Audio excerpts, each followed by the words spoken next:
All right. Howdy, everyone, and thank you for attending.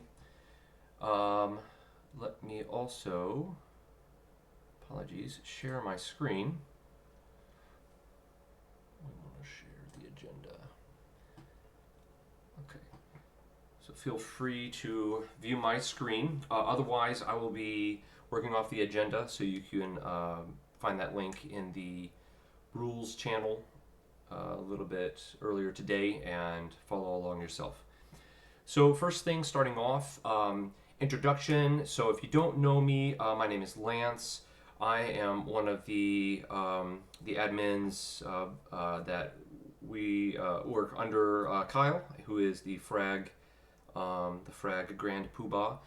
Matt, who was helping me test earlier, is another admin. He may give some clarifications throughout this meeting, but primarily I'll be doing most of the talking. And I do believe that Kyle will be joining us as well, perhaps to listen in. I don't see him right now, but he will join in to listen and provide additional commentary. So that's who we are. What can we expect from this meeting? Well, we're going to get as many questions answered as we can. Things I'd like to avoid is I want to really avoid droning on and reading the rules verbatim to all of you. I'd like to hit some highlights. I'd like to hit some things that we notice are maybe some sticking points. Um, but otherwise, we, all of us, are going to really rely on all of you to, read through the rules on your own and try to do the best of your ability to internalize those and figure those out on your own. We're always here to answer questions, of course, but I don't want to waste any more time than we have. Okay, so that being said, I'd like to kind of keep this almost more of a conversation. So I'm going to hit each one of these items, and then I'm going to try my best to pause and let some questions come through. Um, at some point, I'll have to cut that off. We'll have to keep moving because we do only have an hour. I am okay to stay late, but I want to be respectful of everyone's time. So that's the goal here. You might see the first bullet item is objectives question mark. I put that there because I'm heading this off at the past. At the pass, Kyle is currently writing the objective rules as we speak this evening. We have them all laid out and built, but he's writing them up for all of you. So I really won't be able to, or I've really been instructed to not really field any questions regarding objectives at this time. I will go over some brief objective related material in regards to the pit, but that's where objectives stand. So if you have any questions about objectives, just hold those for a later date. Oops, and let me. There we go. Okay. Um, okay. So next item is overview of the game of game day expectations. So I want to go over what can you expect on game day. First thing is going to be registration. So how does that go? At a high level, so I'm not going to go again. I'm not going to go through in exhaustion, but at a high level, what you're going to need to do is provide proof of purchase, so your ticket receipt. Um, Thank you, Mr. Prince. Yeah. And then you're going to tell the staff that are logging your registration, do you want to be an alpha zombie or not? Alpha zombie is essentially OZ, starting zombie. If we don't get, we're shooting for about 10% of the player base. If we don't get that, then we'll have to kind of institute a draft. Essentially, that will be the squad leaders will, you all will draw straws, pick one person to be Alpha Zombie. Alpha Zombies, they start at 0 level, but they get a level 1 free mutation. Alpha Zombies can also return to being human, and I'll go over that in detail a little bit later if we need to. The next step is you're going to let us know, do you or would you like to be logged as a first aid provider? So again, this is totally optional, but if you have that experience and you'd like to be logged as someone that we can go to in the case of minor first aid, then that will be lovely.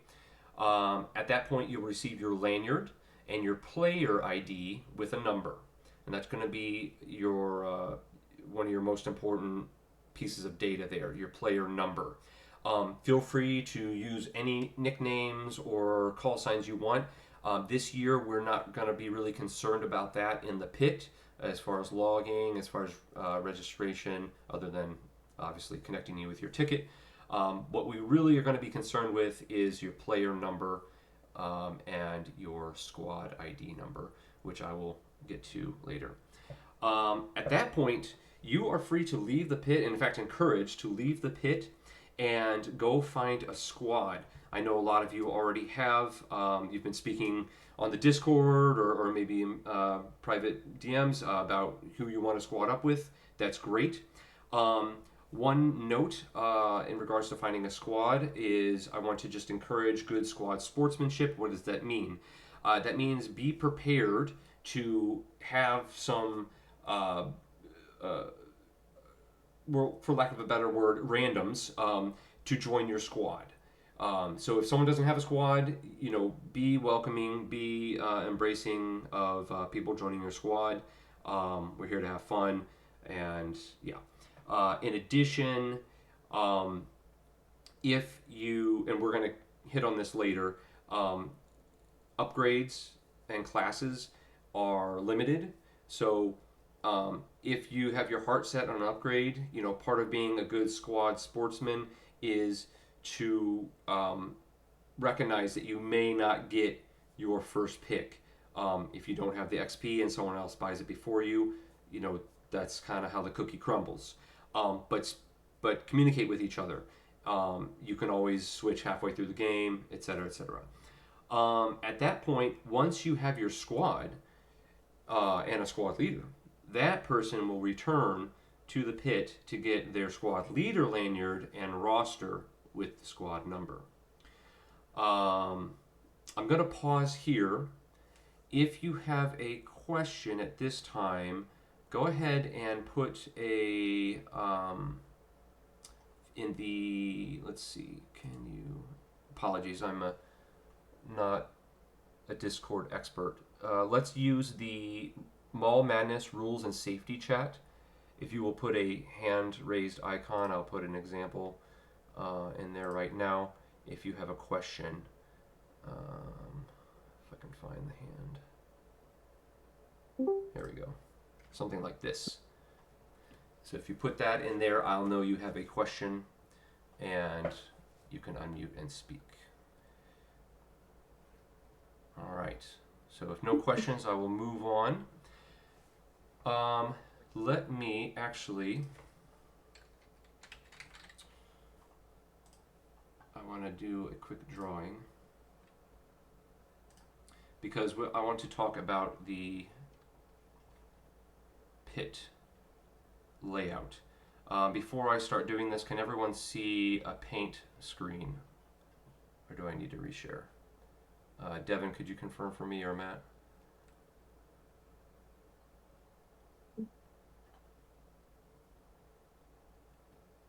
I think I saw you talk, Devin, but I didn't hear you.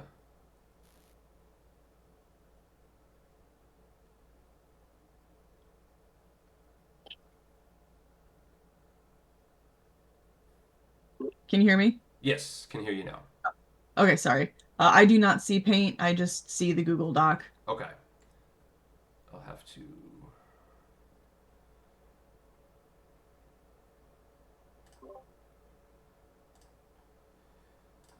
Okay, there we go. Okay. I'm shifting my windows around. All right. So, pit layout. If you know anything about Mid Rivers Mall, it's essentially a big cross. It's not quite accurate, but it's got these 4 hallways, and one of them is going to be the food court. It's a very large open cafeteria. That is the safe zone for all players. So if you need to step out of play for any reason, that is going to be where you're going to go. And additionally, you'll be storing all your items there um, during play. So let me erase this. The pit is what we call the area where all of the armories are, where registration happens, where all of the staff is during gameplay. That is going to be in, it's an old arcade, but it's essentially a long, square, rectangular room off of the food court. So, food court is this way. There is going to be a large doorway here to the food court. And we have been told that the side door is open this year. Fingers crossed. Right there. So, the way this is going to actually, I'm sorry, moving this up. I've blocked myself out. Doors up here a little bit more. So, the zombie table is going to be on this side. So this is Zed's. Human armory over here.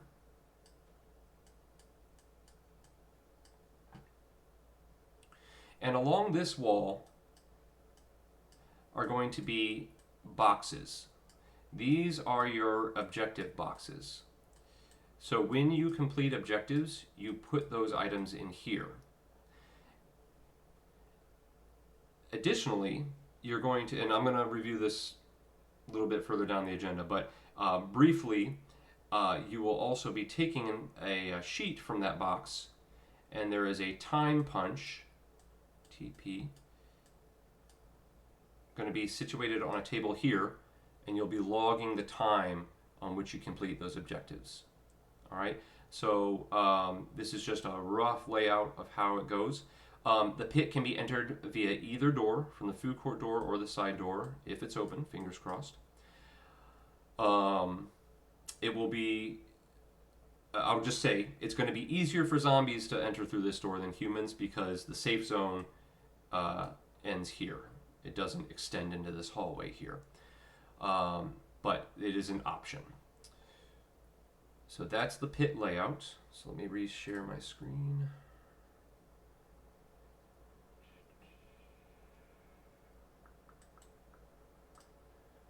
Change my stream back to the agenda.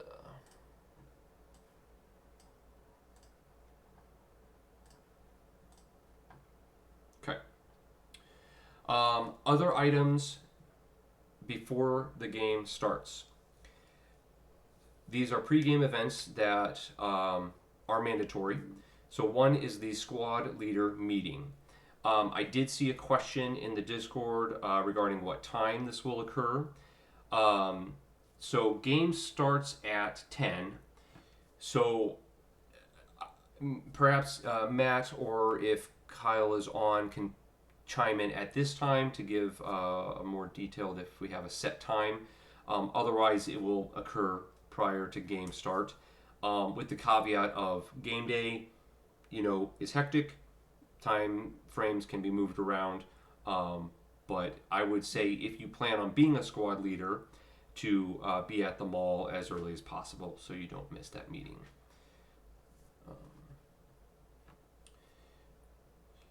Additionally, there will be a second. Go ahead, Matt. Go ahead. Briefly, Yeah.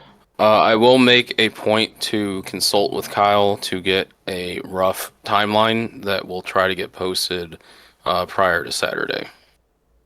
Awesome. Okay. Thank you. Okay. Additionally, there will be a safety briefing. This is mandatory. It's just it's part of our the insurance and the mall and the the waiver that we have. There will not be a rules briefing at all. We're really trying to avoid that. We understand that there are acoustic challenges in the mall. It's very difficult to hear. If you are concerned about hearing the safety briefing and wanting to make sure you get all those details, all I can say is encourage your fellow players to be silent and perhaps move closer to the speaker.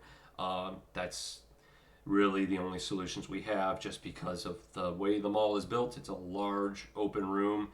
and those airwaves they just dissipate and they echo everywhere. Additionally, there will be a blaster check. This will be ongoing throughout all registration. If you have a modded blaster, um, you will need to get that checked. Additionally, if you have a sidearm that is sawed off or altered in any way, for example, you're taking a blaster that would not normally be a sidearm and you've altered it, you'll need to get that checked to make sure it's legal.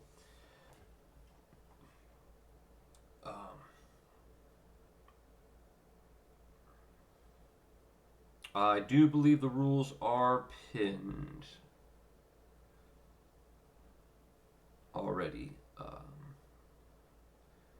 So, but I will post them again. Coming F.R.A.G events.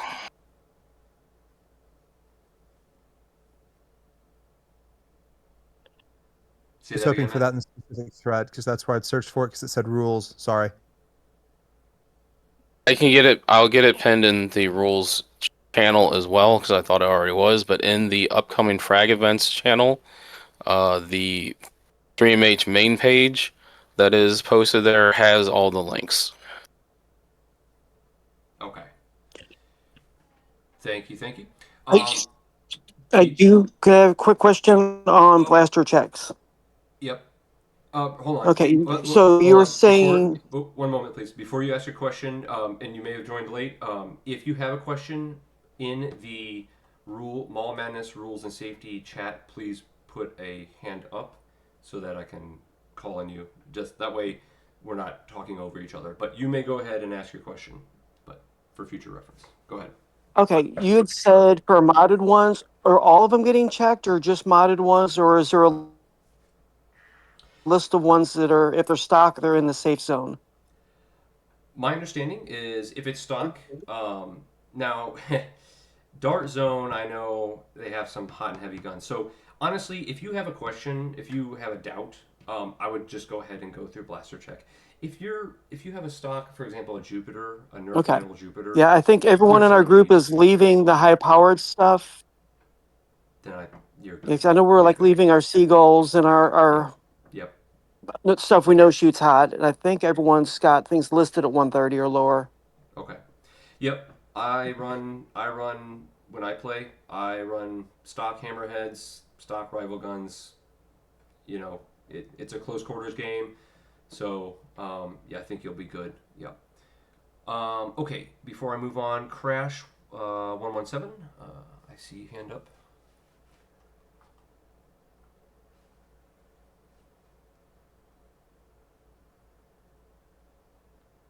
You might have to unmute yourself. Sorry, I had the channel on mute, but you should be able to unmute.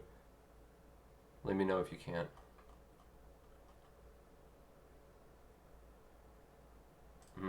Okay.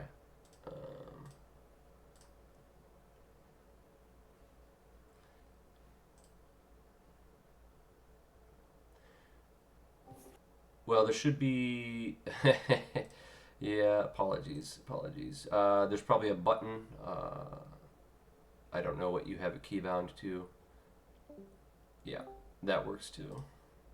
Yeah, So my question is, and if this isn't relevant here, you can tell me to shut back up. No. Can blasters, for example, start as a sidearm? Like if you had, for example, a strife that met all the requirements, but you had an attachable stock and you wanted to attach a stock to it later to make it a full-on primary, and then put like a sling on it or whatever. Is that something you could do? Yes, great question. Absolutely. Yeah. I know, yeah, there's a lot of blasters that have their barrel removable, stock removable. That's A-OK. The rule is 3 inches past the, if it's like a pump or like the mag well, that's what we're looking for. If it's a quote unquote modded or sawed off blaster, I know they're not all sawed off physically, but if there's any kind of removable items like that, that's what we're looking for. Otherwise, if it's a handgun esque blaster, then it's a 6-inch total barrel. Did I answer your question? That does. Okay. In addition, do pistol lanyards count as slings? Pistol lanyards. Can you clarify a little bit more what you're talking? Like, is it So a?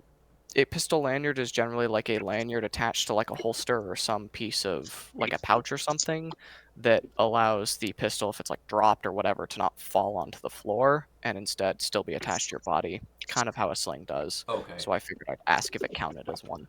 I think that my understanding of the rules, that's a bit more of a niche instance, but I think that's fine because it's holsterable. So that's part of being a sidearm is it has to be holsterable. It has to be holstered actually. So if it's got a string connecting it to the holster, then I think that's a-okay. Okay, sweet. Yeah. That answers my question. Thank you. Excellent. Excellent. Okay. Any other questions before I dive into the rules here?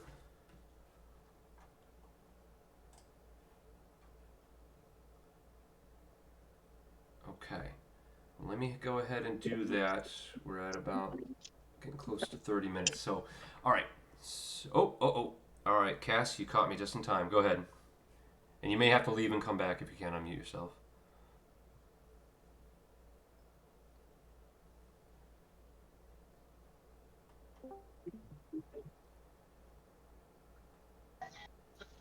There we go. Okay. So it's been a hot minute since I've got my state certification revamped, and unfortunately, the college I go to is not offering it this semester. Is there a way that I can still be like minor first aid, or do I have to be up to date on the certification? That's a good question.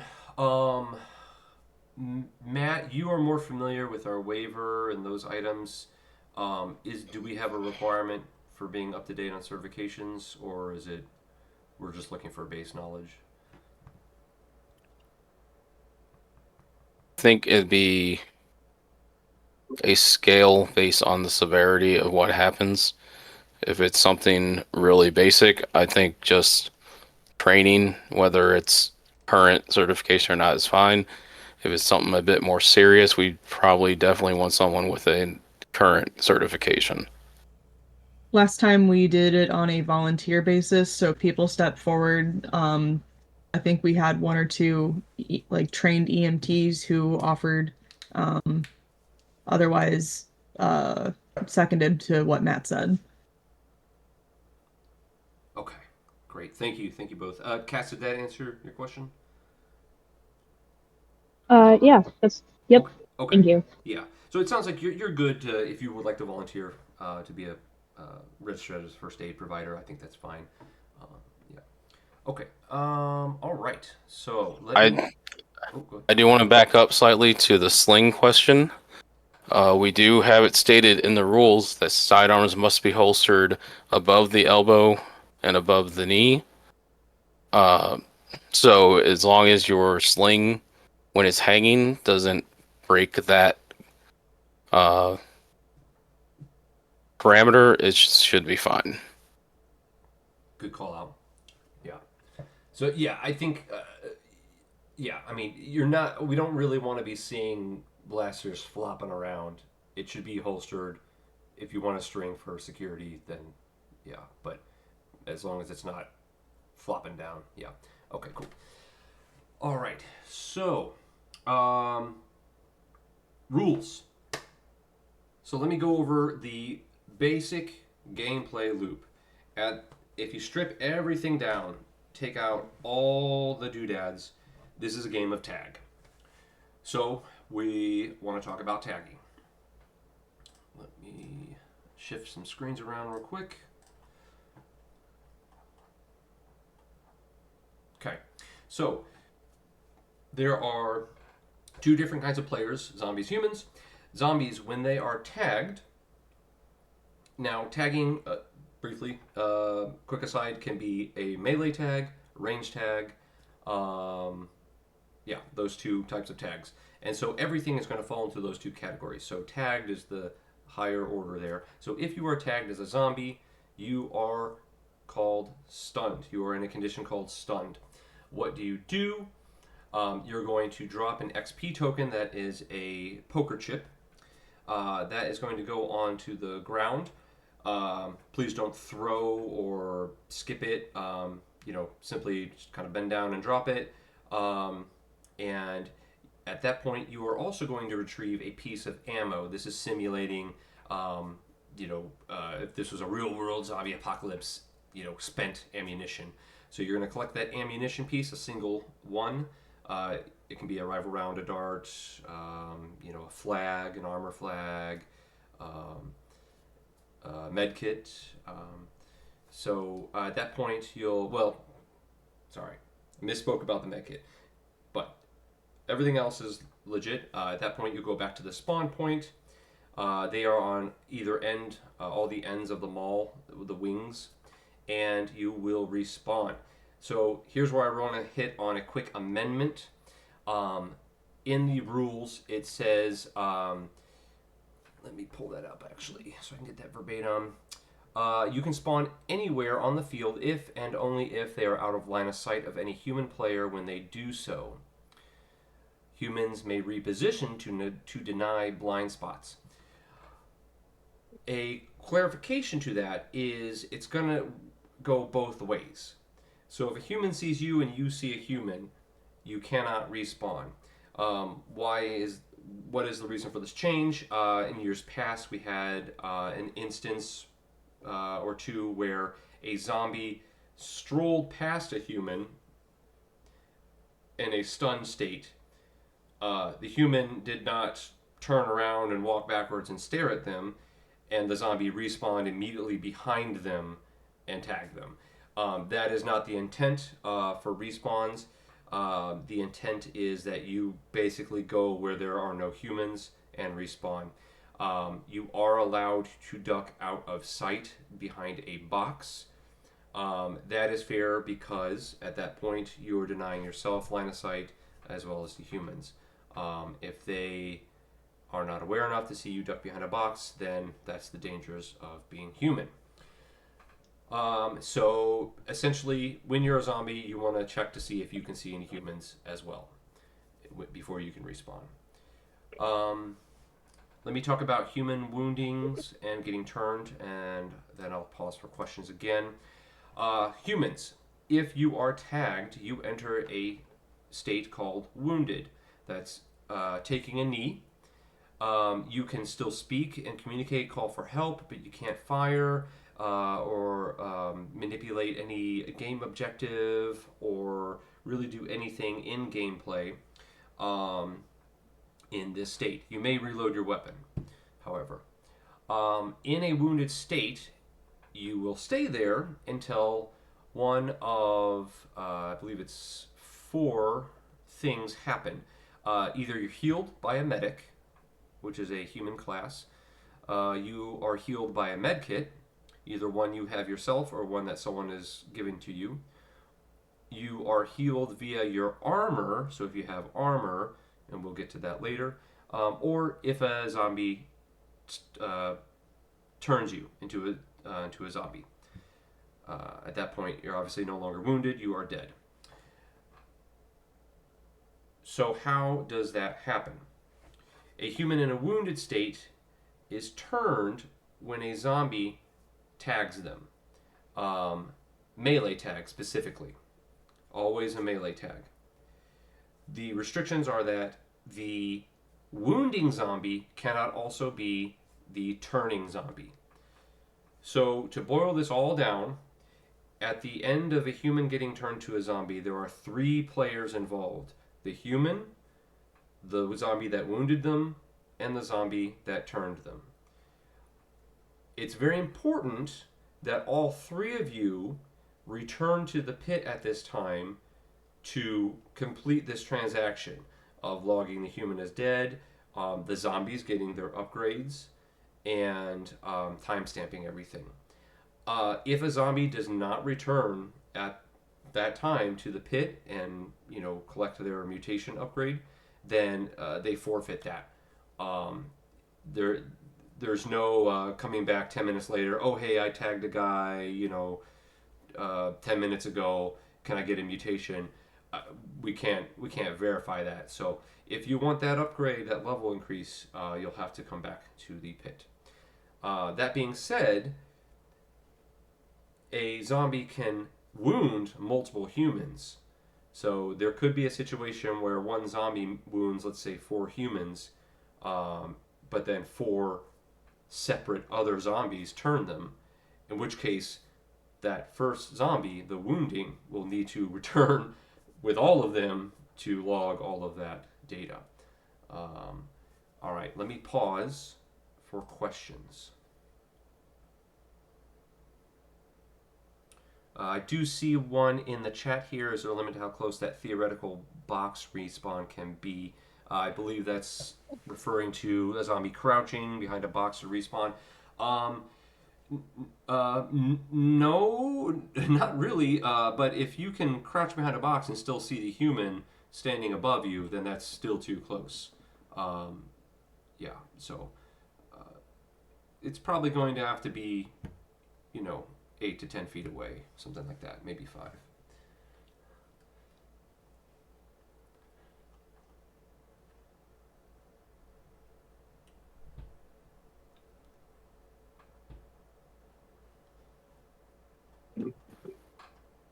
Any other questions? We have a question in the voice chat here. Can you still use a shield when you are wounded? No. When you're wounded, the only action you can take is to use a medkit. Good question. Okay. And thank you. I do see the voice chat now, or the so apologies again. Not a Discord expert. So yeah, if we want to talk in there, I'll try and keep an eye on that as well.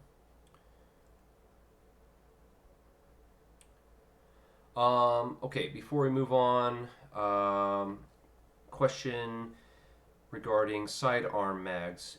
18 round mags for my sidearm are pointless until I can afford to have those. And I mean, that's not really. What are you asking? You're limited to 12 rounds ready to fire on a sidearm. So, if you want to clarify your question a bit. So if it's a sidearm that has an 18 round magazine, that will not be allowed. You'll have to find a 12 round magazine. Question regarding multi-tag. Is it up to the zombie to know if a human they wounded is tagged, or up to the human that was tagged to inform the zombie? I'd say it's up to the zombie. But listen, a lot of this falls back to the golden rule, right? Rule 0. So good sportsmanship. You know, if you've got a zombie kind of going Insanio style, and the action is paused and over, and you know you're a dead human, and you see the guy who tagged you, and maybe guy or gal who tagged you, and he's looking around, you can go and let him know, hey, you tagged me, good job, man. Question, Jess, go ahead.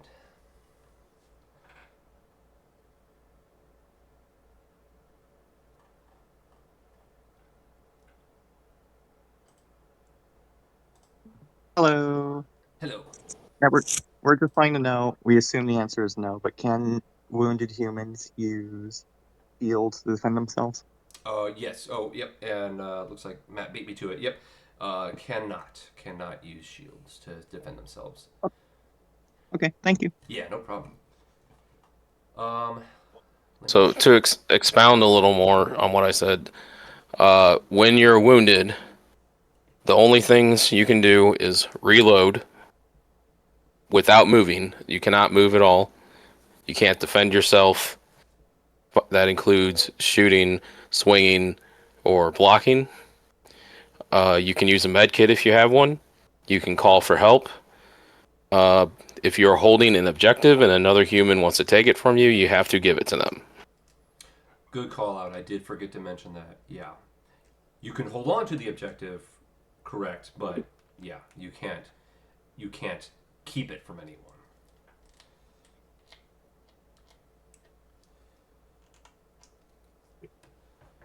Okay. I see another quick clarifying. So, do you need to put the shield down fully, or tags to any gear, including shields, as a turn if the player is wounded.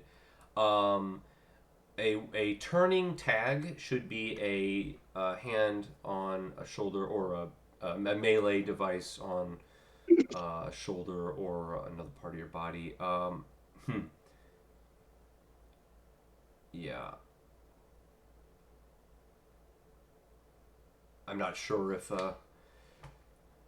I mean, it's actually a good question. I mean, if you're down, if you can't use the shield to defend yourself, I think if you're touched by a melee weapon, even on the shield, I mean, at that point, you might as you're kind of giving up the goose there. So, um,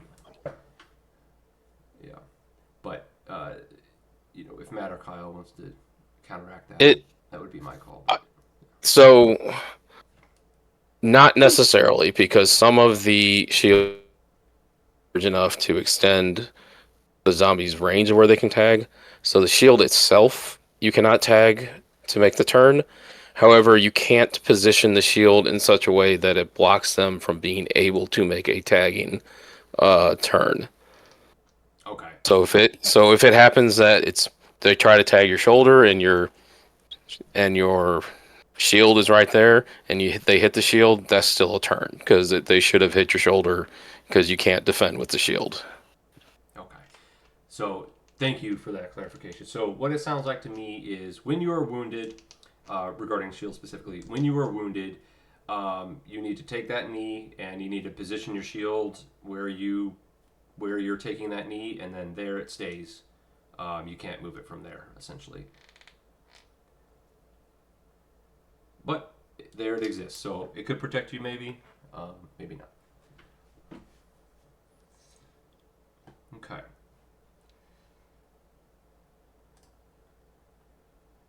Okay.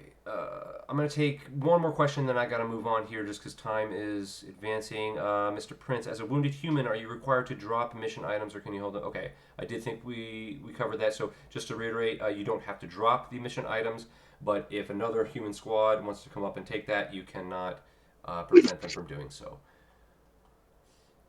All right. Okay, I'm going to go ahead and move on. If you have a question, just hold that until I pause again. But yeah, we need to get through the rest of this agenda. So, next item, player progression. So again, two different types of players. There's zombies, they're humans. Zombies have what is called a mutation level. They are going to get an increase to that level in a couple different situations. Excuse me. One of those situations is if they are a wounding zombie. So that means they've wounded a human. They're going to get a +1 to their level. If they are a turning zombie, they have turned a human, they're going to get a +2. Additionally, a armor flag from a human armor is worth a +1 to their level. And 2 pieces of a medkit, which is used, the medkits are expended by ripping them in half. 2 pieces of a medkit. It does not have to be the same medkit. It does not have to be a right piece and a left piece. It can be 2 left pieces, 2 right pieces. 2 pieces of a medkit, 2 halves of a medkit can be turned in for a level up on a zombie mutation level. When zombies go up level, they have access to a increase in whatever mutation tree they've chosen. I will say that zombies are able to change what mutation tree they are in at any time. Well, coming back to the pit, obviously, to do that. Humans. All right, humans have a couple different stats to them. As a human, as an individual player, you have what is called a human level. That is for you as a player only. As a squad, the squad is going to have a mission level. If you combine those two numbers, you have what is called your, I believe, inventory level. That inventory level dictates what kind of stuff you can take. That's your loadout. So again, it's human level plus mission level equals inventory level. And that the end of that equation is that number you're going to want to think about when you think about what kind of loadout you want to run. Every item has a rating.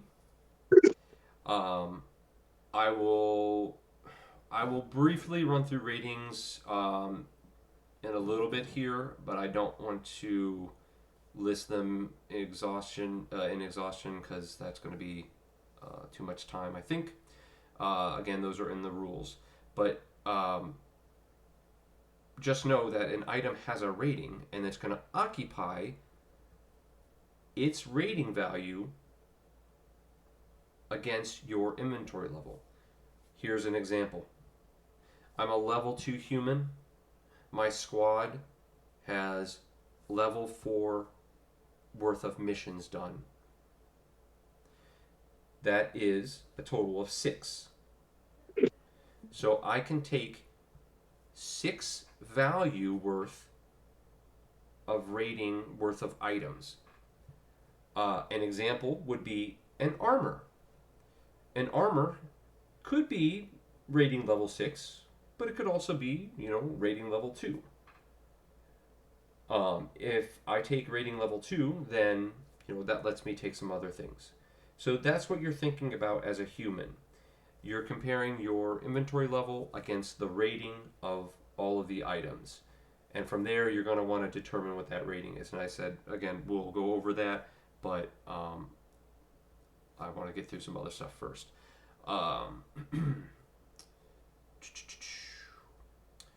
Sidearms. So this is a new thing for this year. So sidearms, we've had some discussion on them already, but again, briefly, they are considered rating 0, so they're free. They have to meet certain standards, however. So it's got to be quote-unquote pistol size. No, it means no stock, no barrel, longer than 6 inches. Again, if you've modified a blaster and it has a pump, then we're looking for 3 inches past that pump or past the mag well or lever. Let's say it's a lever action. They must be holstered. So again, that restriction is above the elbow on arms or above the knee on legs or anywhere on chest. Cannot be holstered to your head. Additionally, the rounds that you can the amount of rounds that this sidearm may have is limited to a maximum of 12 rounds, ready to fire rounds. Ready to fire. What is that? So a ready to fire round is a round that occupies a magazine, a hopper, a speed loader, a funnel, a tube, any item that lets you plug and fire, or fire just straight out of a hopper, for example, out of a blaster is a round, is a item that holds rounds ready to fire. Loose ammo in a pouch or a bag does not count as rounds ready to fire. So let me pause here. Any quick questions? Let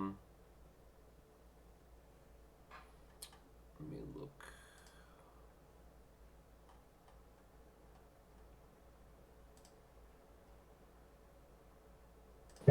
Okay. I'm not seeing any. Okay, so let me go over another new item for this year, and that is going to be power shots. Well, power items, rather. So there's power shots, power socks, and power charges. A power sock is just that. It is a sock. We've created socks with ribbons that say power on them. They're very distinct, but it's essentially a thrown sock. A power shot has to be a Nerf missile or a Mega XL, the red darts, Nerf darts. You are allowed to bring your own missiles and darts and give them to the pit for use during game, but they have to come from the pit. So you're not allowed to bring them out of your personal items directly, but if you want to bring some, give them to the pit and use them in game. Feel free to do that.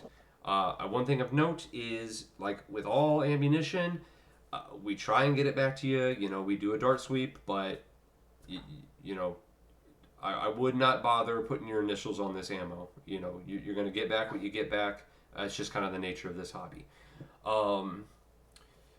And the power charges go on melee weapons. They are clipped flags that are pulled from melee weapons when used. So what is this? What does it do?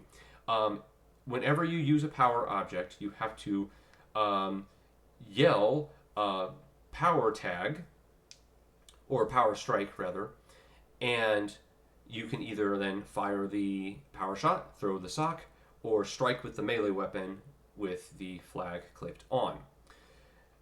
When you do that, that is going to nullify all abilities. So, for example, a rooter zombie. We know that they are immune to ranged fire.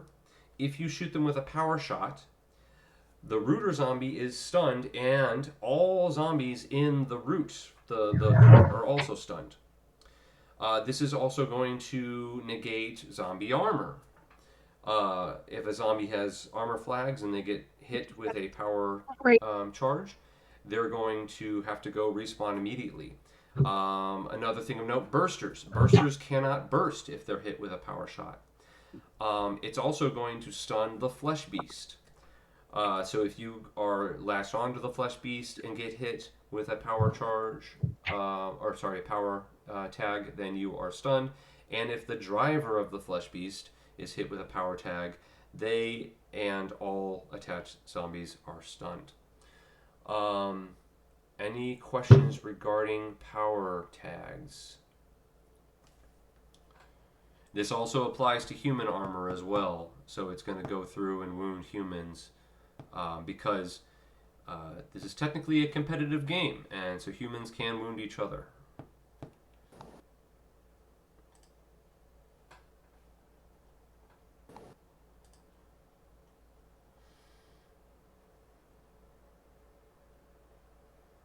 Okay, I'm not seeing any questions, so I'm going to move on. Okay, so we are very close to the end here. I'm going to go through the human classes and the zombie mutations really briefly, very high level. So I'm going to start with humans. One class is unique. That's squad leader. There's no in-game mechanic that this class provides. What it does do is it provides the individual and actually mandates that the individual is responsible for their squad's, what we call your bingo sheet or your roster sheet. So you're tracking the objectives that the squad has completed. You're making sure people aren't, going over their rating, or there's not two of any class in your squad, et cetera, et cetera. Additionally, to back up a little bit to the pit, I did forget to mention this. We are changing the way that we are processing the effects in game, right? Changes in the game. The pit is going to be primarily reserved for squad leaders. Players may, of course, enter to get upgrades, but we want to really shift over to a self-service model where the squad leaders are putting those objectives in those boxes I mentioned earlier, and they're flagging those as ready for approval via a mod. That way we are avoiding, hopefully, some of the long lines that we've experienced in the past where we're not having people waiting in line to turn in objectives. They are simply dropping them off in that box. You go out and play, or rest in the safe zone if you'd like. And when a admin has approved that as a accomplished and completed objective, at that point you can get your upgrades. But yeah, so that is the squad leader. Next is armor. This is human armor. It is going to have a cardboard pauldron with flags clipped onto it. The flags allow a human to prevent themselves from being turned. So if a human is wounded in armor, zombies must pull flags before they can actually turn the human. If the human has no flags left and a zombie tags them, they are turned as normal. The armor is probably the most complex, so I'm going to spend a bit of time on it. Like all classes, armor has a rating 1 through 6. Every time you go up in rating, you're going to get an extra flag. To back up, the amount of flags you have is equal to your rating.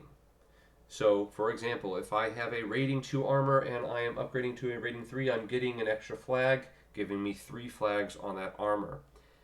Here is the catch. Like I just said, if you're wounded, zombies are going to be trying to pull those flags to degrade your armor. So just because you have a rating 3 armor does not mean you have 3 flags on it at all times. If you've lost some flags, you've lost some flags.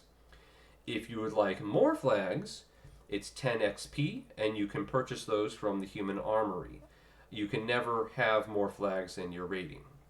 So armor is a little different, where yes, the amount of flags you're going to get at brand new armor equals its rating, but it doesn't always equal the rating during gameplay because it could degrade.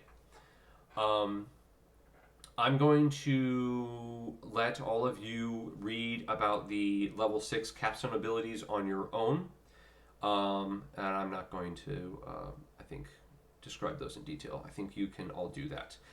I will say, as we go through these classes, something that might be beneficial, because I know we do have a pretty, a fairly extensive rule set. If you find a class that's good, that sounds good to you, maybe 1 or 2, just read up on those rules. If you're not interested in playing the scout, that can be a burden off of you. You don't necessarily need to know all the ins and outs. Maybe give them a brief overview. But moving on, medic. So a medic has a white penny, and they have the ability to heal other humans. This was mentioned during human wounding. This is one of the few ways a human can actually revive from a wounded state. As the rating of the medic improves, then the amount of time they have to spend healing is reduced. On this note, I do want to point out that any ability that requires you to count aloud, for example, the medic's ability, we really want you to count down, and the last count should be a 0. The reason for this is it's essentially for clarity. If you're a rating 4 medic and you start at 1, well, you could go to 30, you could go to 25. I mean, we don't know what rating you are. But if you start at 15, then we know you're rating 4, right? And all counts are, of course, second increments. Count them out loud. Don't try and hide and speak softly. Count loudly. Yeah. Moving on, engineer. Engineer have yellow pennies. They have the ability to move boxes, to move cover. There is a slight change to the engineer. Once you move a box, and the amount of distance you can move the box is limited by your rating. Once you move a box, you must move another box or another barricade, not the same one, before you can come back to that first box. If you are moving a box and tags are hitting the box, it does not wound you. But if you've touched the box or a barricade, you have to go touch another one before you can come back to the one you just touched. Scout. Scout is they're going to wear black pennies. They have the ability to retreat once wounded before they take their knee. That's called their report ability. So especially if you're a zombie, don't be surprised if someone in a black penny, you've tagged them, and then they take, 3 to 4 steps backwards before they take their wound. That's part of their ability.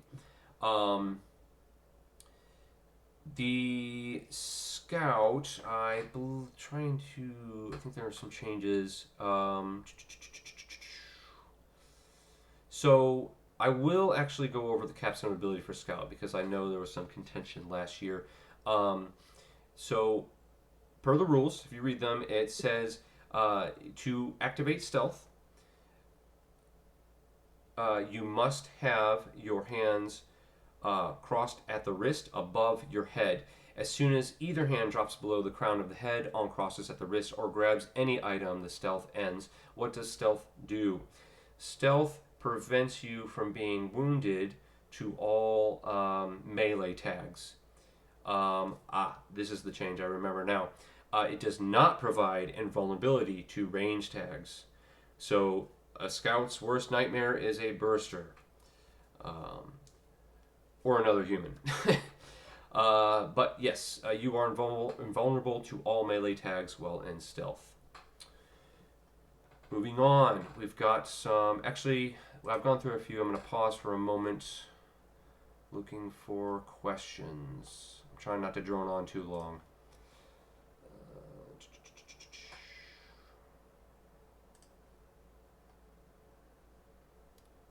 Okay. Are cut down Mega XL allowed? No, they must be standard Mega XL darts.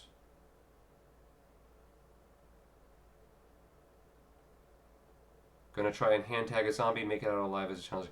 You don't want to do that. Yeah, you can't do that. I think Matt's responding to that as well. Yeah, don't do that. You can melee tag a zombie with the sword.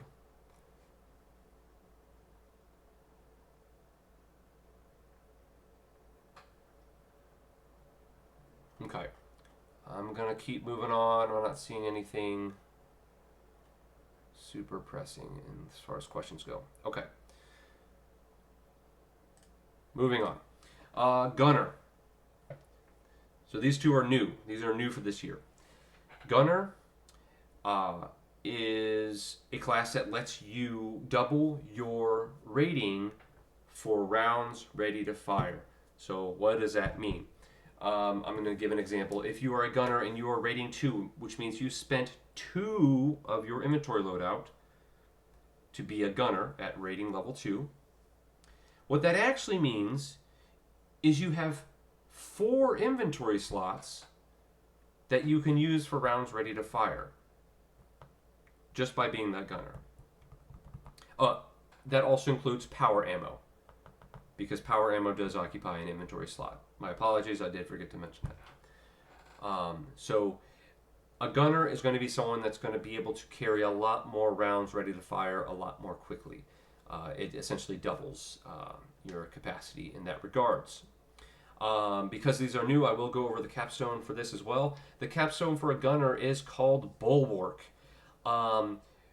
This is activated by planting both feet, and you must start shouting, yelling, growling through your gritted teeth, some sort of noise, and firing your blaster on fully automatic. So if you don't have a fully auto blaster, you can't do this. The blaster must also fire continuously. During this period of time, you are invulnerable to all tags, melee, ranged, etc. This state ends if you move either of your feet, stop shouting or yelling, or if your blaster runs out of ammo. We had a question, can you refill your own blaster? No, but someone could fill your blaster for you if it has an open hopper. They are not immune to tags, though. They can very much be tagged. You cannot use power shots, power tags while in this mode, because that requires you to shout power tag, and that would mean you have stopped yelling. Additionally, you cannot bulwark within a safe zone. You have to be outside of a safe zone to do so. Once your bulwark ends, you are always wounded. At that point, you can be healed as normal. Next class, Fighter. So this is very similar to the Gunner. It is a melee focus instead of range focus. So again, every rating level of Fighter is going to double your inventory slots that you can dedicate to buffers, shields, and power charges. The Fighter has a very similar ability to the Gunner. At their capstone, rating level 6, they can go berserk.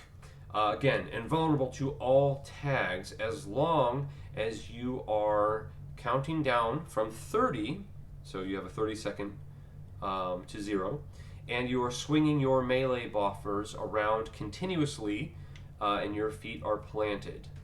So it's windmill your arms, or if you have a flail or something, you're spinning that around your head, etc., etc.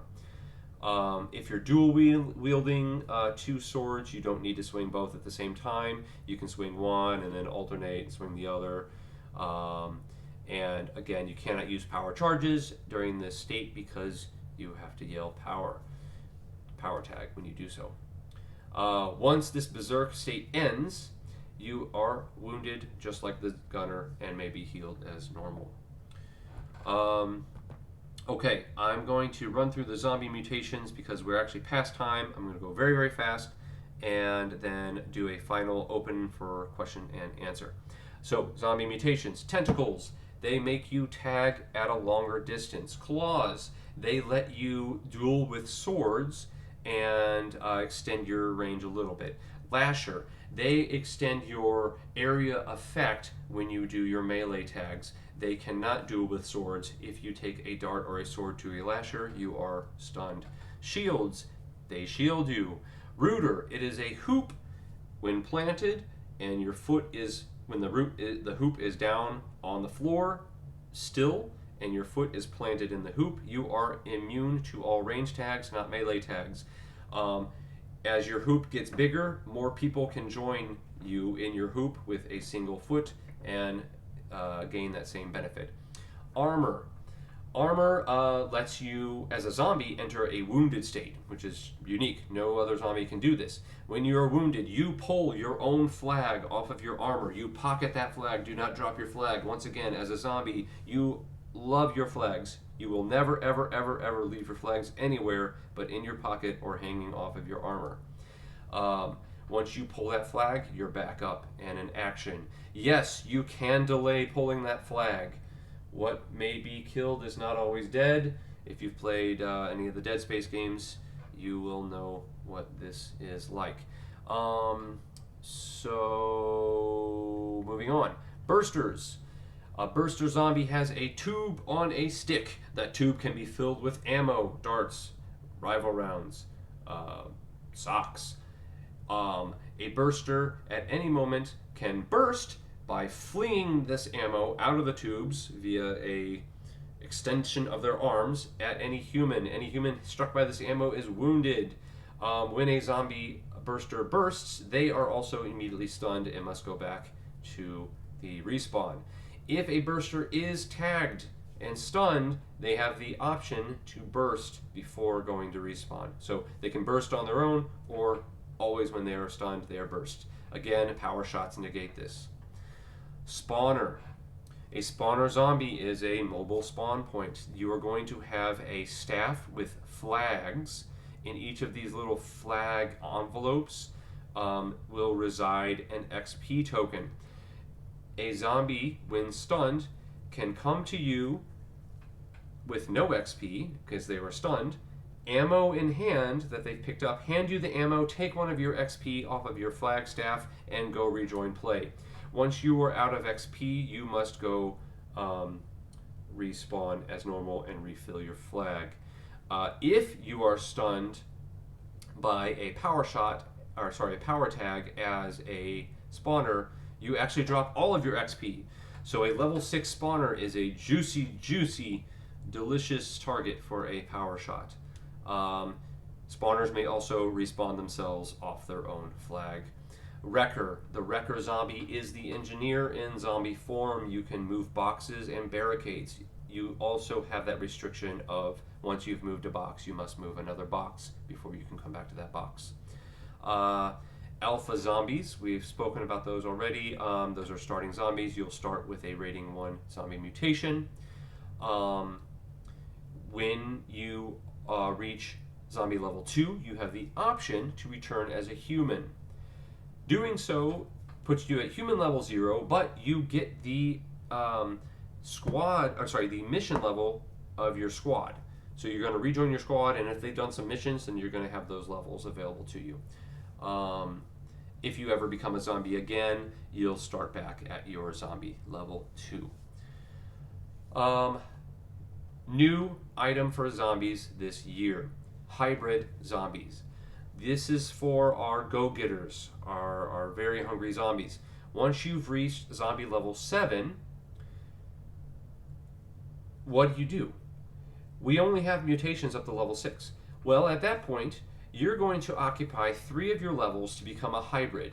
So 7 minus 3 equals 4. That leaves you with 4 levels left to take mutations. You can take 2 different types of mutations. You could be an armor zombie and a shield zombie. Again, you only have 4 left. So that's going to be, level 2 armor, level 2 shield, or level 3 shield, level 1 armor. Oh, don't make me mute you. Get muted. All right. That is going to continue to increase your hybrid level until level 9. So at that point, you can take a total of 6 worth of value of zombie mutations. That's 3 for the hybrid. Remember, it always takes 3 to be a hybrid. Then you've got 3 for your 1 mutation, 3 for the second mutation. Any zombies beyond level 9 have no other effect. That is everything. So at this point, apologies, I'm 8 minutes over, but I'm going to open it up for general Q&A. Anything that people have questions on, go ahead and shoot them over to me now.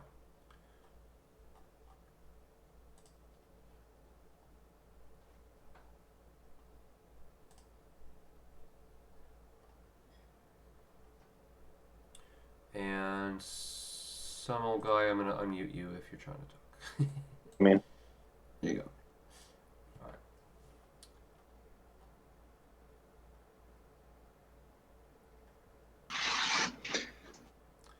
Guys, I'm also here too if you want to ask me a question.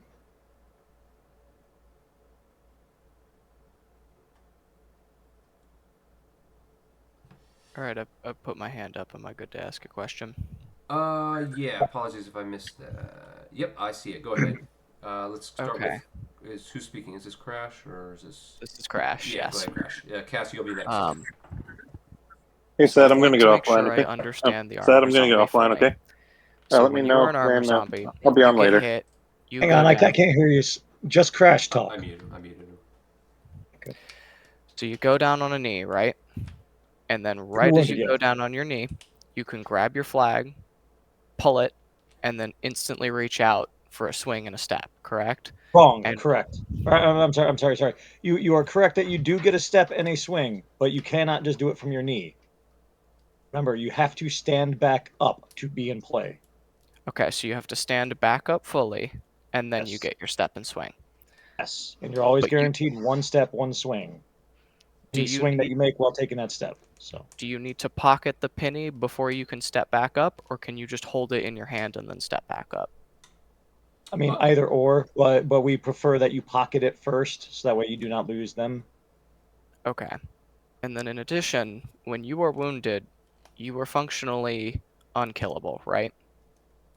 Except for power shots, they'll That's cut I right am through your armor.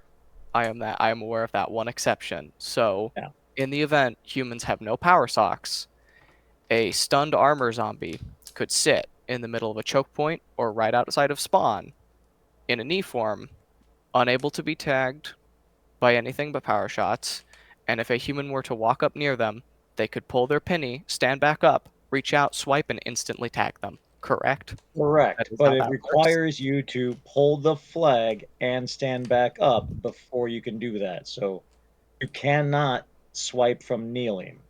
There will Okay. be a slight delay, and it must be visibly you pulling the flag. So Okay. My squad actually practiced with some of this kind of stuff, and we're a little concerned that this will be a little too strong. We found it was really easy for armor zombies to push really, really hard and just get into super close range that humans could not avoid. correct. We better get those Which is power why shots I then. expect you guys to use power tags to take care of them.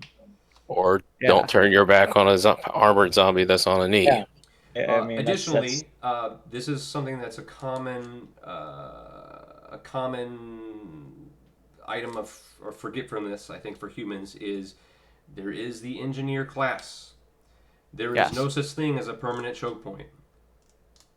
That is true. You can move. You can just box them in with 4 boxes, and they can sit there That all is- game if they want. Yeah. So That is something I yeah. intend So to use Also, primarily. also keep in mind that the engineers need to make better use of their ability this year because that is what caused the entire stalemate last year. So Yes.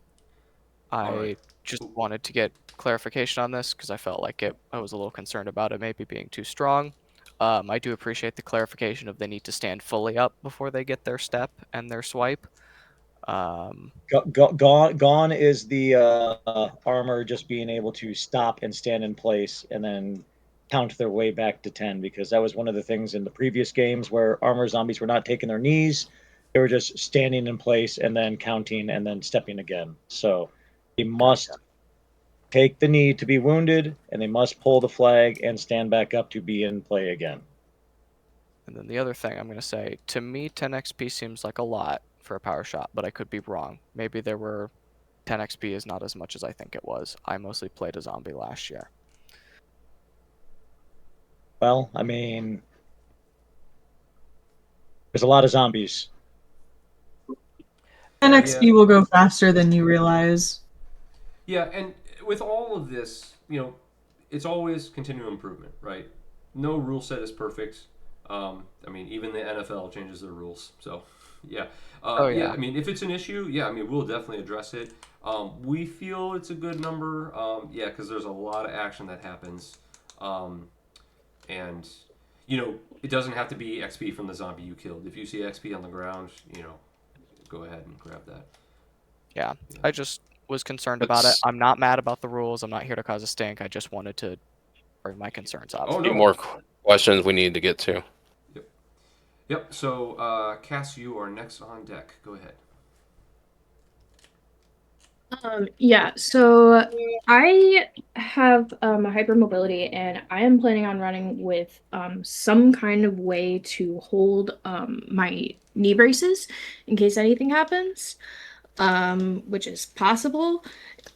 Is there a way that I can just run with like a super small backpack that could do that, that I don't have to spend any kind of XP on, or is there something against that?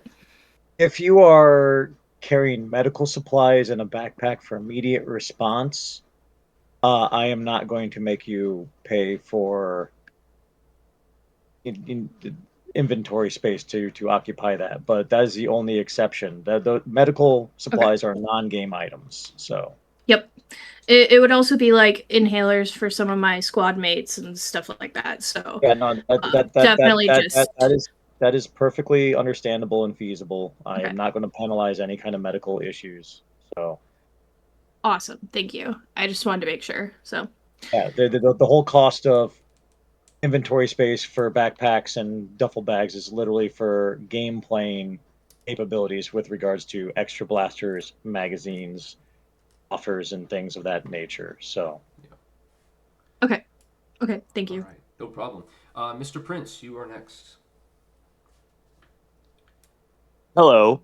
I have two questions, and the first one's more of a clarification question, so I apologize.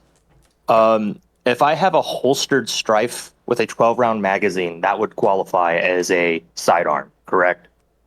assuming that there's no stock or muzzle extensions on it, barrel extensions, then yeah, it's perfectly fine. All right. The second question I have is in regards to the scout class. Yes. I'm trying to understand the step mechanic. Normally, when a human is wounded, they have to go down on a knee. With Correct. this, The report ability takes place in between the tag that would wound and taking the knee to wound. So you get hit and then report activates. You have to do it quickly. You don't get to stand around and forget about it, which is why there's that 1 second window. But I that's see. when you take your steps back, equivalent to your rating. Take those steps, and then at the last step, that's where you take your wound. So So if when you're wounded as a scout and you have the reportability and you're taking your step backs, like obviously within that second, I'd imagine zombies clearly they're gonna have to double team a human to get that tag. Um, you have the wounding tag, and then you start doing that reportability.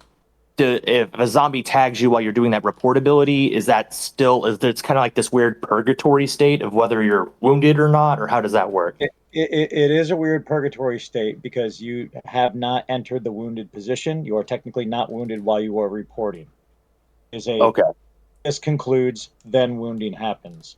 So yeah, if So there's another zombie on deck, they can wait in the wings and then hit you as soon as you take your knee. That is mhm. how the rules are supposed to be working. If they All right. tag you while you're doing report, nothing happens. However, report Mhm. cannot be abused in the sense that you have to be taking at least one step every second and you have to be continuously counting till the ability concludes. If you're purposely counting slow to be invulnerable, then the ability ends and you take the tag. Yeah. Um, in regards to the reportability as well, um, I would imagine just like how a normal wounding would occur, the scout wouldn't be able to do anything to defend themselves or take any player actions, correct? Correct. Yeah, while you're reporting, you don't get to do anything. It's just taking the steps to move spot where you've been wounded further back. Alrighty, those are my questions. Thank you guys for the meeting. Very welcome. Yeah, of course. Johnny, Red E. I believe you were next. Hi, I got two really quick questions. First one, rooters, they cannot step out of their thing to lunge at people. Is that correct? I mean, they can get shot as soon as they step out of their ring. I'm just worried Because about a loose ring that people can step on. Rings slide very easily, and that's why I'm concerned. yes, they do. I mean, Yeah. Go ahead. Sorry. blasters and equipment and all kinds of things can drop and end up on the floor as well. I would assume that if a rooter is lunging out of the ring to try to make a tag, are either going to get shot or it's going to be resolved quickly because that's close enough for them to attempt that, which means then they go back and grab their ring. Gotcha. So All right, that's fair enough. Second question is shield etiquette. Since we have a fighter class that has upwards of a 12-point shield being a possibility, yep, how do you go down when you're wounded? Where does your shield go? it goes at rest. So to your side while you're kneeling? Yeah. Okay. I mean, zombie will still have to move around the shield. You don't get to actively move it and block and protect yourself, but So you're still going to have to move around it. I mean, you can strategically pick where it drops at your side or where it's going, but you don't get to actively like defend yourself with it. okay, perfect. That's what I was hoping was that you pick one location as soon as you go down and it stays in that spot for the rest of it. Pretty much, yep. Okay. Thank you. Very welcome. But Oh, Kyle, you can correct me if I'm wrong. You need to try to position it to be as unobtrusive as possible. Like you can't No, that's not rest it true. across your back. I mean, you can rest it across your back if that's where it's going to rest and you don't move it any further. Okay, then yep, go with what Kyle said. I mean, it's the same thing. Like somebody could technically occupy a shield and wear it on their back if they wanted to. They would have to pay the inventory, but a zombie still would have to find a way around the shield.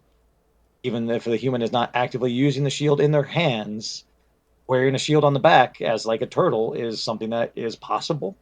I don't know if anyone's going to want to invest the points into doing that, but that is a legit strategy. please, someone be a cyber turtle. I need it. You'll guys see what I'll do. Oh hell yeah! Okay.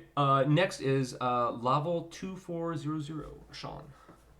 Hello, yes. My question, I only have one, is regarding the sidearm I'm planning to use as a medic. If I have, it's an outlaw, but with no additional cylinders aside from the one I have in the blaster currently. Would that be allowed as a sidearm? Yeah, because it's only 6 shots and it's just a Okay. straight sidearm pistol. I mean, you Okay. have to have a holster for it to occupy the sidearm rules. I but have that's another part of this question. I have a trowel pouch on my battle belt. Would that be allowed as a holster? Because I have a 3D printed holster, but it's broken. I am very loose on what I'm considering holsters. If it Okay, fits the I will. blaster and Do you mounts want? to your body, I am okay with that. Yes, it will mount to my belt, which will be around my waist the entire time. If the blaster can fit in a pocket Yes. or on a belt or down a cardboard tube on your waist, like if you Okay. can let go of the blaster and it stays in its place, then that's a holster by any kind of By consideration. definition. Okay. Okay. Thank you. That is my only question. Right.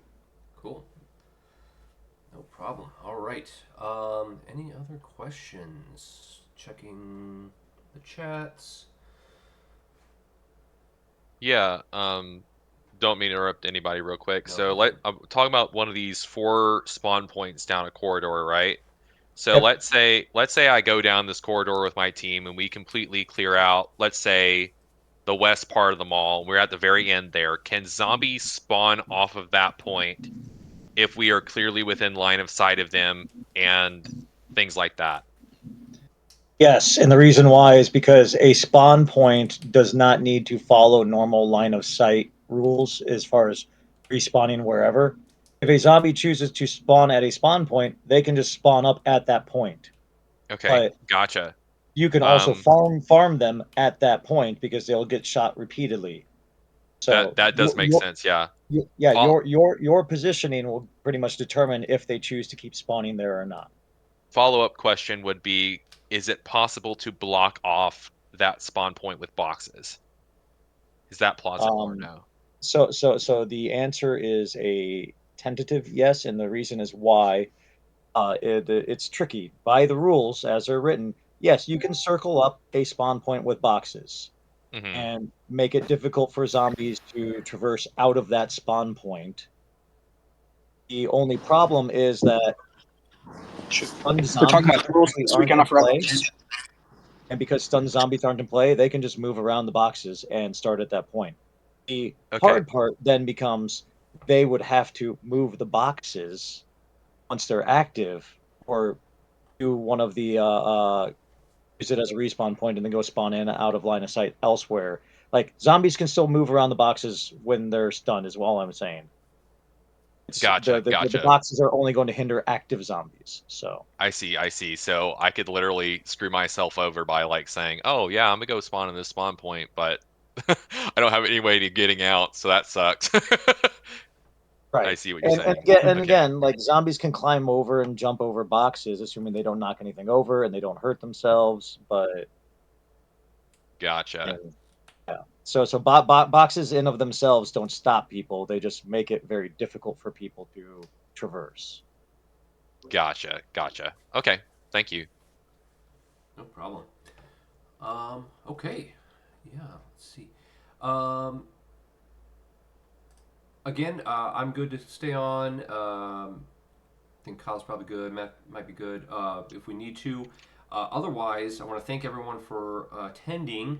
I have been recording this whole thing. I will continue to record maybe for a little bit longer, and I will try and get that uploaded into the Frag YouTube and post it in the Rules and Safety channel as soon as I can.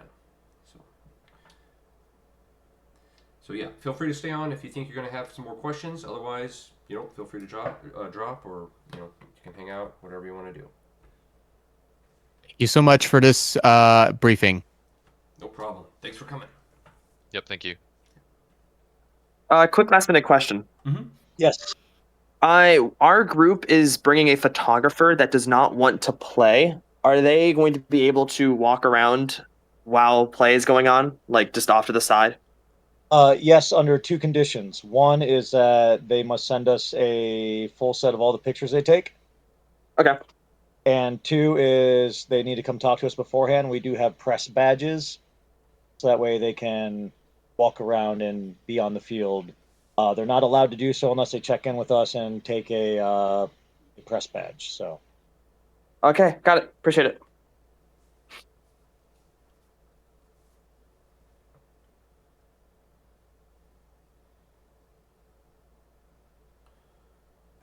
Alrighty. Let's see. Kyle, Matt, anything that's coming to mind that may have been missed? Just for the recording. Well, I came in late, so I didn't hear. Did you go over inventory clarification? Yes. Yeah, went through. So, just high level on the agenda. Went over levels, how those work, loadouts, equipment rating, sidearms ready to fire ammo. I'm seeing in the discussion in the rules a lot of confusion over sidearms and swapping magazines out. Yeah. So For the recording, yes. I did actually forget to mention this, but I'll put this in the recording, obviously, and we can mention it in the rule safety. Empty magazines and tubes and things count as part of the rating, correct? Correct. Yes. Yeah. So that's what I was going to say. Players who are looking to swap out magazines from a sidearm and they're worried about going over RTF limits and everything else, this is the hard and fast rule. You are only allowed to swap out equivalent magazines in your sidearm. If you want your sidearm rules to still follow the same rules and your sidearm to not drop into RTF, you need to swap the same magazines out.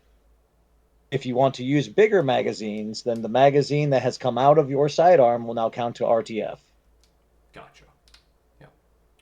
So okay. The sidearm is a free blaster, and those rounds are not counted, and you're only allowed those 12 rounds. So if you want to use another 12 round magazine, then you will get to swap out magazines from your RTF into your sidearm, and that's fine. But you don't get to min max and swap out RTF stuff and mess with the sidearm stuff. It's just swap it out for equivalent. If you can't do that, then just reload your sidearm magazine when you get a chance and put your sidearm magazine back in your sidearm. Okay. Okay. Makes sense. Okay. Anything else for the recording? Any other questions or anything else that you want on the recording, Kyle? Did you mention hybrid zombies at all? Yes, went over that. Um, yeah. Did did I you? still saw a couple questions. You must take two different mutations. They cannot be of the same class. And also you're only allowed two. So the three levels that occupy the hybrid uh, prestige, if you will call it that, or like the designation, are your first three, and then any level over that, that's where you get to split up between your mutations, and it's kind of a la carte. So you get to pick two different mutations and split the remaining levels between them. So at level 7, when you can do that, 3 levels would be for the hybrid. Honor to do so. 4 levels remaining could then be split between 2 rating 2s or a rating 3 and a rating 1, but they all have to be different mutations. So. I have a quick question, if that's okay. Go ahead. Yeah. So if a Rooter is hit with a power shot, but an armor zombie is currently safe, quote unquote, in the ring, will the armor zombie have to go back since the Rooter ring owner was hit, or will the armor just get knocked? The power shot stuns every zombie that is attached to that ring. So Okay, I just wanted to make sure that that included the armor with their, you know. Yep. The terminology is that it stuns. So the Okay. armor zombie does not get benefit of like a double layer, and therefore it's knocked down to like the basic layer of back to the buffer rule. No, it's every zombie attached is stunned. And I don't know if Lance specifically mentioned this, but if a zombie in the ring that is benefiting from the Rooter's ring is hit, that likewise also chains to the Rooter and every other zombie in that ring as well. So it's kind of like Okay. spiderweb rules. Anything on the spiderweb. Okay, that is good enough. Thank you.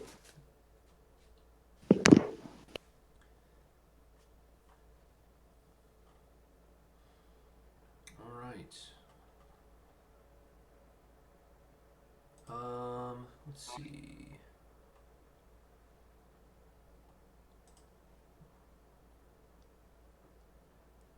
If this is all right, just a minor rule clarification. If you hit a just random zombie in the ring with a power thing, it just stuns that zombie, not the whole ring, right?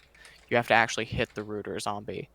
No. Like I said, any Oh. zombie in the ring will also that power tech or power tag goes to every zombie that's also sharing that ring, Oh, sweet.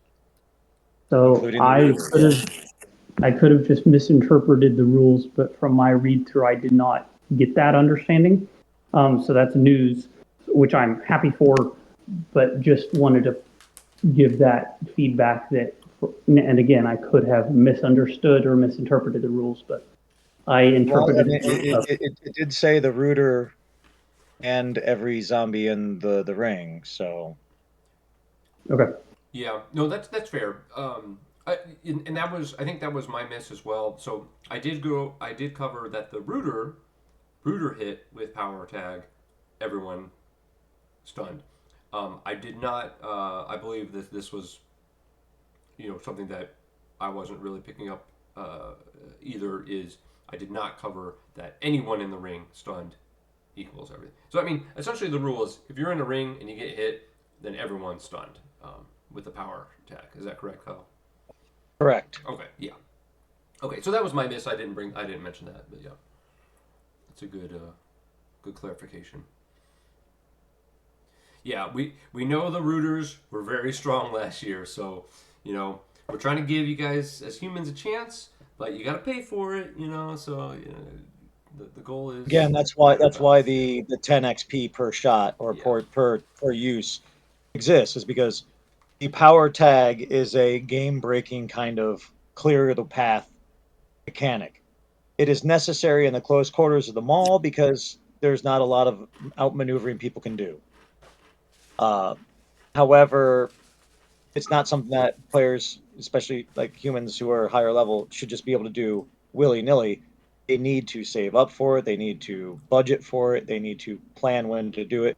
This is like the equivalent of in a Resident Evil game or any other kind of video game, when to use your magnums or when to use your rocket shots or grenades. I mean, you can't just go through willy nilly.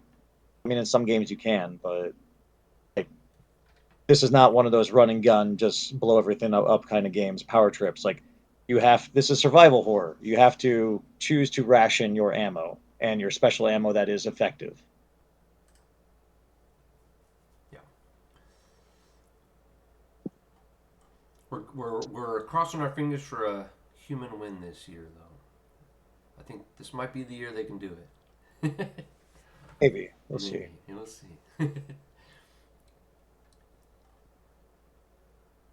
All right. Oh, okay. Hang on. Somebody's asking about hand tags on zombies. The rules were specifically changed this year. Humans should never touch a zombie. Yeah, we did cover that. But yeah, it's good. If a player touches a zombie, that player is wounded. Don't touch zombies. Any zombie contact at all, whether they're tagging with their hand or you touch the zombie, the human is going to be wounded. Period. Yeah.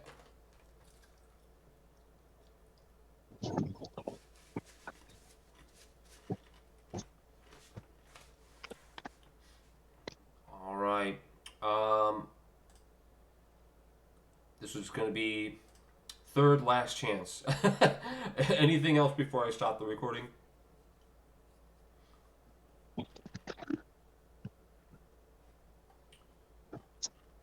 once, going twice. All right.